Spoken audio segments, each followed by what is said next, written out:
bien, buenos dias, and welcome to my YouTube channel here at Benidorm and beyond. I produce positive, fun and informative vlogs about the fantastic resort of Benidorm, where I've lived for well over 20 years now, so please come along and join me on my regular Spanglish adventures. And don't forget to leave me a comment, like or emoji, or just simply share this vlog or subscribe to the channel to help spread the word about Benidorm and beyond and get more upbeat vlogs about this beautiful tourist city out there in the world.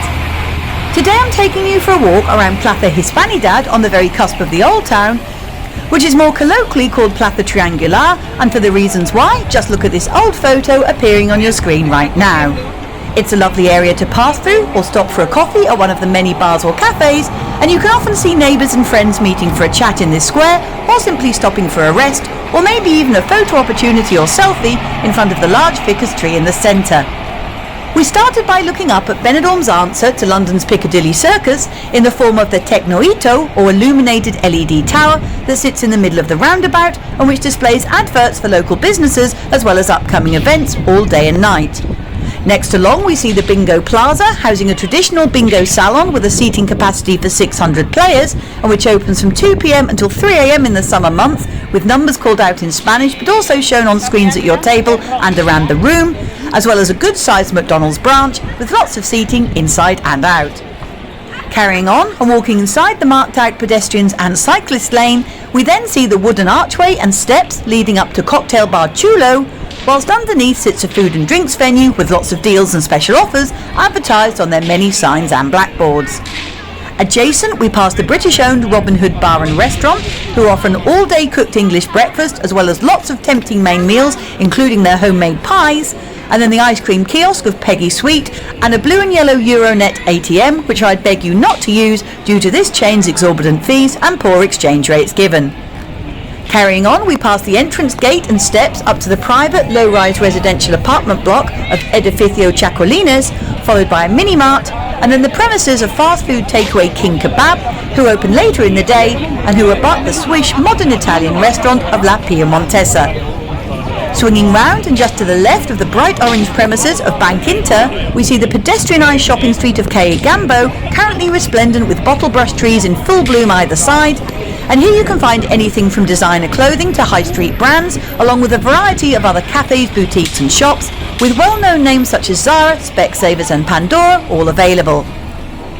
Continuing along, after the women's wear retailer of Ton Glen, we then see a Starbucks coffee shop and then the independent coffee shop and bakery of Cafe Brooklyn, which, choosing to shop local as it were, I much prefer, and which offers a tempting display of fresh pastries daily, as well as snacks, cocktails and mixed drinks, which are brought to your table by the efficient young staff. These businesses sit directly opposite the always bustling square, which often has passing art installations or photo exhibitions, and which now boasts electronic information touchscreens to help inform passing holidaymakers about what's on in town. Carrying on, we then pass the brand new Italian restaurant business of Pizza in Piazza, where some of its friendly customers gave me a cheery wave and smile, which I always love. And then, after walking by a local estate agent's offices, we just catch a glimpse of the Louisiana chicken restaurant and takeaway of Popeyes, which sits on the corner junction with Calle Valencia, which leads directly down to the beautiful Levante beachfront and promenade.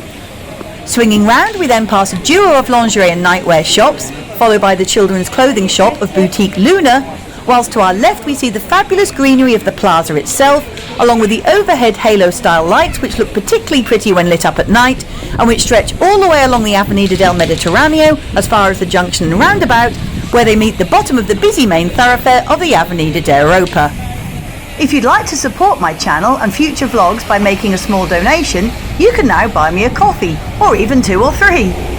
Just click on the down arrow next to the vlog title, which brings you to the description of this video. Then follow the link provided at the bottom. It's really that simple. Thank you so much. Moving onwards, we pass one of Benidorm's 3 KFC restaurants and takeaways, this one having a small open-air interior as well as picnic table-style seating outside on its terrace. And then we see the shoe shop of Salvador Artisano, selling lots of the top brands in footwear, which sits beside the silver jewellery store of Todo Plata, and the Sportium gaming salon where you can place legal bets, followed by many more shops leading off into the distance, which we'll leave to look at another day. We finish by the fountains where we began our walk, and this brings us to the end of today's vlog. I really hope that you've enjoyed today's info-packed circuit tour around Plaza Hispanidad or Plaza Triangular with me. Thanks so much for watching as always, and I'll see you out and about on Benidorm streets next time. Adios for now, amigos, and hopefully catch you again soon. Cheers!